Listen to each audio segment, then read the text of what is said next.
حضور کی خدمت میں حاضر ہوئی اور عرض کی یا رسول اللہ صلی اللہ علیہ وسلم مجھ سے بدکاری سرزد ہو گئی ہے اور میرے پیٹ میں بچہ ہے اور میں چاہتی ہوں کہ آخرت کی سزا کی بجائے دنیا کے اوپر اس کی سزا مجھے دے دی جائے تاکہ میں پاک ہو جاؤں اور صاف ہو جاؤں، کیونکہ آخرت کی سزائیں بہت سخت ہیں۔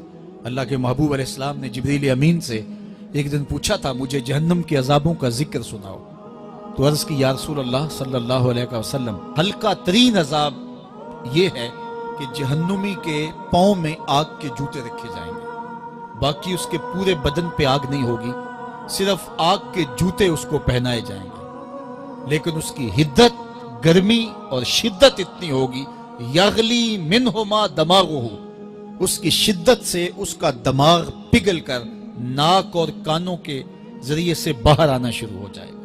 یہ سب سے ہلکے عذاب کی کیفیت ہے، اور جو عذاب سخت ہیں الیاذ باللہ، اللہ تعالیٰ قرآن مجید میں فرماتا ہے ثم لا يموت فیہا ولا یحیا، اس بڑے عذاب کا ذکر کیا جو جہنمیوں کو دیا جائے گا، فرمایا اس عذاب کی کیفیت یہ ہوگی بندہ نہ جیے گا نہ مرے گا۔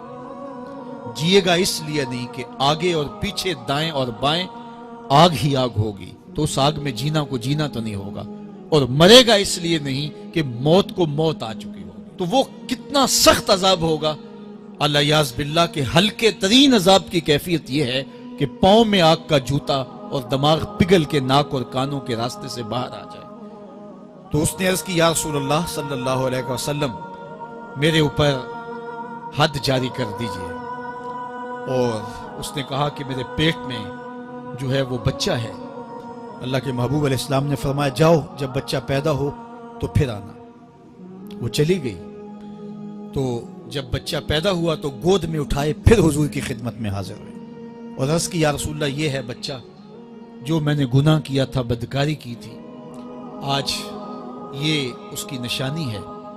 تو اللہ کے محبوب علیہ السلام نے فرمایا کہ اسے لے جاؤ اور اسے دودھ پلاؤ، اور جب یہ کچھ کھانے پینے لگ جائے گا تو پھر آنا۔ کچھ دنوں کے بعد وہ دوبارہ حاضر ہوئی اور اس نے اس بچے کے ہاتھ میں روٹی کا ٹکڑا دیا ہوا تھا اور عرض کی یا رسول اللہ دیکھ لیجئے اب یہ روٹی کھانے لگ گیا ہے۔ اللہ اکبر۔ تو اللہ کے محبوب نے فرمایا انہیں لے جاؤ اور جا کے انہیں سنگسار کر دو۔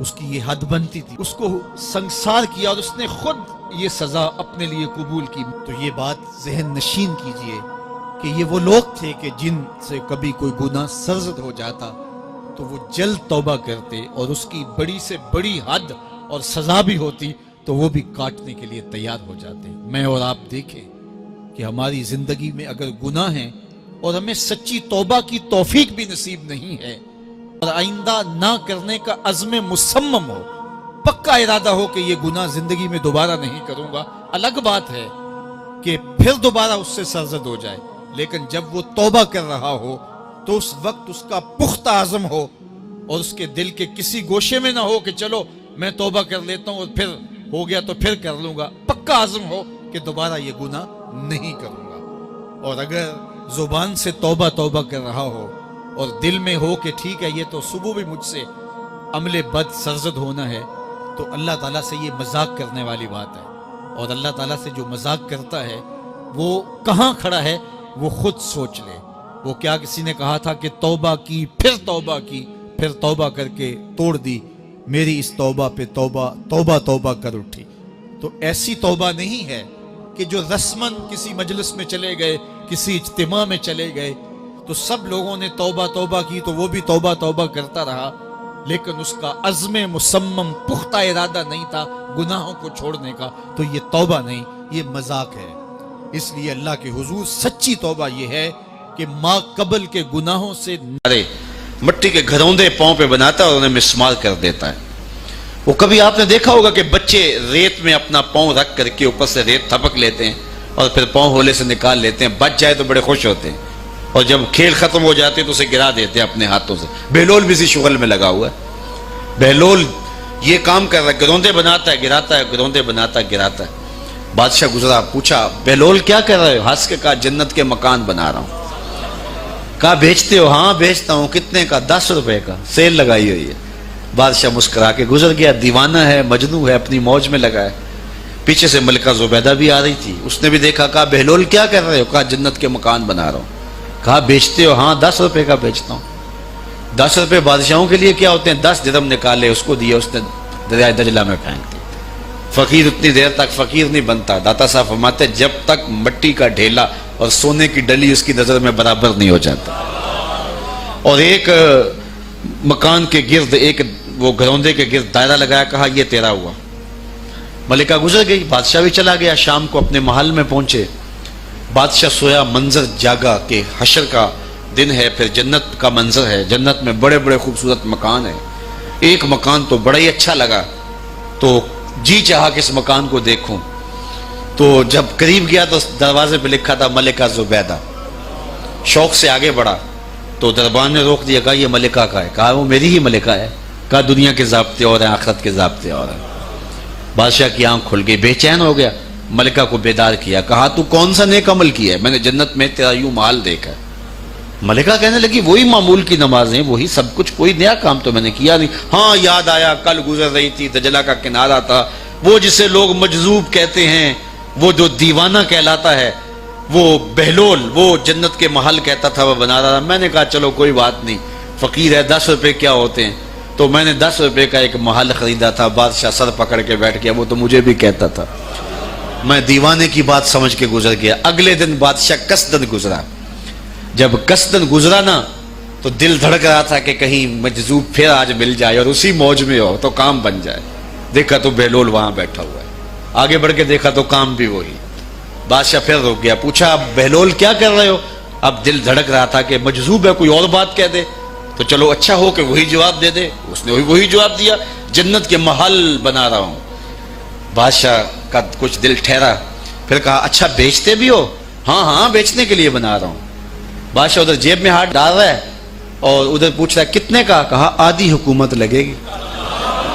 کہا کل تو 10 روپے کے بتا رہے تھے. کہا کل تم نے دیکھا نہیں تھا، آج سودا دیکھ کے لے رہے ہو. اللہ تعالیٰ ارشاد فرماتا ہے انما تنذر من اتبع ذکر وخشی الرحمن بالغیب.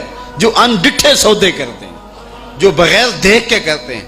اچھا چلو ایک خوشخبری میں آپ کو بھی سناؤں، اور وہ خوشخبری رسول اللہ کی زبان سے. حضور نے فرمایا توبا لمن رآنی وآمن بی وتوبا 7 مرات من لم یرانی وآمن بی. فرمایا صحابہ تمہیں مبارک ہو ایمان کی کہ تم نے مجھے دیکھا اور میرے اوپر ایمان لائے. اور کہا انہیں 7 مبارکیں ہوں جنہوں نے مجھے دیکھا بھی نہیں ہوگا اور پھر بھی ایمان لائیں گے. انما تنذر من اتبع ذکر وخشی الرحمن بالغیب فبشرہ بمغفرۃ واجر کریم. ان کو بشارت دے دیجئے بڑی عزت والے اجر کی اور خوشخبری بھی. تو جس اجر کو میرا رب بھی کریم کہہ رہا ہے وہ اجر کیسا ہوگا. تو یہاں تو لہجہ دم توڑتا ہے اور الفاظ ساتھ نہیں دیتے کہ اجر کریم کی کیا تعریف کریں جس اجر کو میرے رب ہے. لا فضل لعربی علی اعجمی.